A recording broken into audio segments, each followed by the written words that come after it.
एक था रौनक, जैसा नाम वैसा रूप। अकल में भी उसका मुकाबला कोई नहीं कर सकता था। एक दिन उसने घर के बाहर बड़े बड़े अक्षरों में लिखा, जहाँ अकल बिकती है। उसका घर बीच बाजार में था। हर आने जाने वाला वहाँ से जरूर गुजरता था। हर कोई बोर्ड देखता, हंसता और आगे बढ़ जाता। रौनक को विश्वास था कि उसकी दुकान एक दिन ज़रूर चलेगी।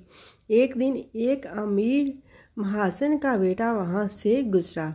दुकान देखकर उससे रहा नहीं गया। उसने अंदर जाकर रौनक से पूछा, जहाँ कैसी अकल मिलती है और उसकी कीमत क्या है। उसने कहा, ये इस बात पर निर्भर करता है कि तुम इस पर कितना पैसा खर्च कर सकते हो।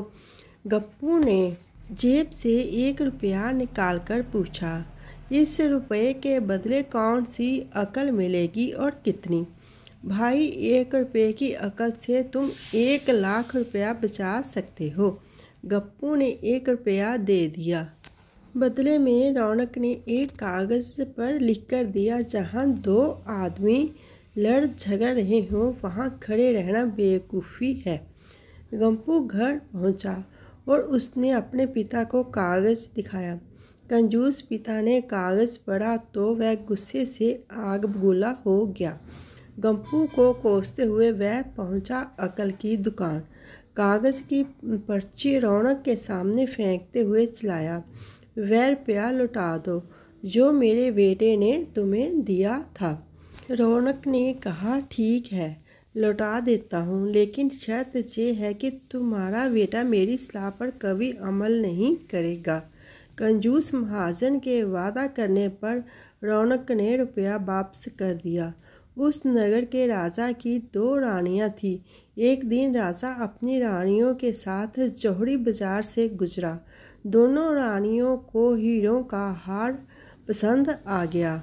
दोनों ने सोचा, महल पहुंचकर अपनी दासी को भेजकर हार मंगवा लूँगी। संजोग से दोनों दासियां एक ही समय पर हार लेने पहुंची।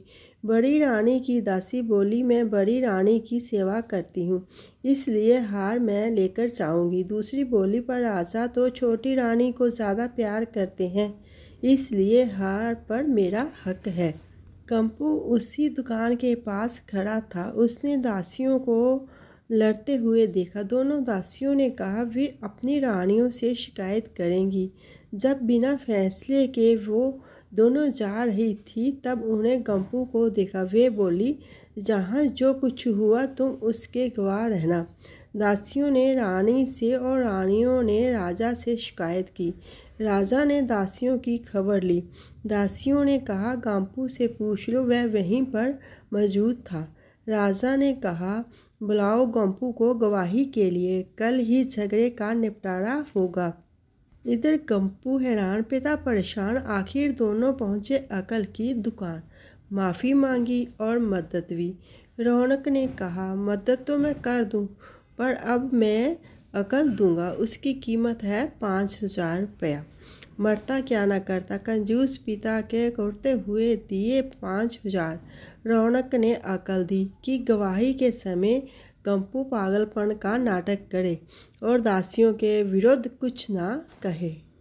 अगले दिन गप्पू पहुंचा दरबार में, करने लगा पागलों जैसी हरकतें। राजा ने उसे वापस भेज दिया और कहा, पागल की गवाही पर भरोसा नहीं कर सकते। गवाही के अभाव में राजा ने आदेश दिया, दोनों रानी अपनी दासियों को सजा दें, क्योंकि यह पता लगाना बहुत ही मुश्किल है कि झगड़ा किसने शुरू किया। बड़ी रानी तो बड़ी खुश हुई, छोटी को बहुत गुस्सा आया। गप्पू को पता चला कि छोटी रानी उससे नाराज़ है, तो वह फिर अपनी सुरक्षा के लिए परेशान हो गया। फिर पहुंचा अकल की दुकान। रौनक ने कहा, इस बार अकल की कीमत 10,000 रुपये। पैसा लेकर रौनक बोला, एक ही रास्ता है, तुम वह हार खरीद कर छोटी रानी को उपहार में दे दो। गप्पू सख्ते में आ गया, बोला, अरे ऐसा कैसे हो सकता है, उसकी कीमत तो 1 लाख रुपया है। रौनक बोला, कहा था ना कि उस दिन जब तुम पहली बार आए थे कि 1 रुपये की अकल से तुम 1 लाख रुपये बचा सकते हो। इधर गप्पू को हार खरीद कर भेंट करना पड़ा, उधर अकल की दुकान चल पड़ी। कंजूस महाजन सिर पीट कर रह गया। आपको कहानी अच्छी लगी हो मेरे चैनल को सब्सक्राइब करना, लाइक करना, शेयर करना। Thanks for watching.